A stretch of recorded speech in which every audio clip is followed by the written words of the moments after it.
Hello friend, welcome to Cine Wood Hub One channel. आज हम बात करेंगे दिल जले 1996 की भारतीय हिंदी भाषा की रोमांटिक एक्शन फिल्म है, जिसका निर्देशन हैरी बावेजा ने किया है और पटकथा करण राजदान ने लिखी है। इस फिल्म में अजय देवगन, मधु और सोनाली बेंद्रे के साथ परमीत सेठी, शक्ति कपूर, गुलशन ग्रोवर और अमरीश पुरी सहायक भूमिकाओं में हैं। फिल्म को सकारात्मक समीक्षा मिली और इसने 15 करोड़ रुपए की आजीवन कमाई की। IBN लाइव ने दिल जले को अजय देवगन की यादगार फिल्मों की सूची में शामिल किया।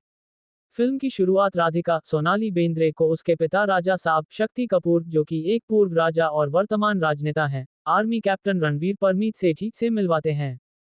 राजा साहब उसे बताते हैं कि कैप्टन उसके लिए एक अच्छा पति होगा। सगाई के दिन, आतंकवादी शाखा अजय देवगन के नेतृत्व में पास के एक गांव में आतंकवादी हमले की खबर आती है। रणवीर और राजा साहब एक बड़ी सेना के साथ उस गांव के लिए निकल पड़ते हैं। लेकिन यह एक चाल निकलती है क्योंकि शाका सगाई स्थल पर आता है और शादी के मंडप को जला देता है। फिर वह लंबे समय तक राधिका को देखता है, जो उसे घृणा से देखती है और चली जाती है। शाका अपने ठिकाने पर पहुंचता है, जहां उसकी मुलाकात उसके नेता दारा, अमरीश पुरी और शबनम, मधु और उसके गिरोह के बाकी सदस्यों से होती है। इसके बाद शाका अपनी मां फरीदा जलाल से मिलने जाता है और शाका की कहानी फ्लैशबैक में दिखाई जाती है।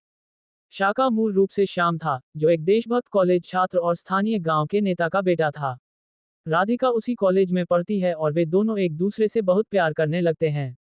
जब राजा साहब गांव की सारी जमीन हड़पने की कोशिश करता है, तो श्याम के पिता सभी गांव वालों को उसके खिलाफ कर देते हैं। राजा साहब एक स्थानीय पुलिस अधिकारी गुलशन ग्रोवर को रिश्वत देता है, जो श्याम के पिता पर आतंकवादी होने का झूठा आरोप लगाता है और एक मुठभेड़ में उसे मार देता है। जब श्याम बदला लेने के लिए राजा साहब के घर जाता है, तो राजा साहब, जो उनके प्रेम संबंध के बारे में जानता है और उसे लगता है कि यह उसके परिवार की गरिमा के खिलाफ है, श्याम को भी आतंकवादी बताकर उसे मारने की कोशिश करता है। श्याम बच जाता है, लेकिन राधिका, वर्तमान समय में रणवीर, शाका को उसकी मां के घर पर घेर लेता है, लेकिन खुद को शाका के आदमियों से कमतर पाता है। शाका उसे वहां से चले जाने के लिए कहता है। रणवीर फिर राधिका से भिड़ जाता है और उससे पूछता है कि क्या वह शाका को पहले से जानती है। राजा साहब के दबाव में वह शाका को जानने से इनकार कर देती है। पाकिस्तानी जनरल उनसे कहता है कि वे दारा और उसके आदमियों को मारना चाहते हैं क्योंकि वे हमेशा और अधिक आतंकवादी पैदा कर सकते हैं। शाका और रणवीर उन सभी को मार देते हैं और सीमा की ओर चले जाते हैं।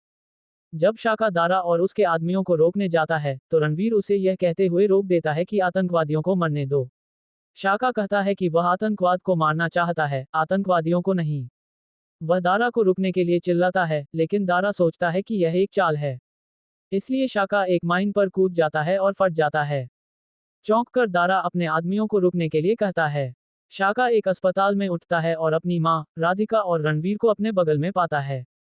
रणवीर उसे बाहर ले जाता है, जहां दारा, शबनम और हर कोई इंतजार कर रहा है।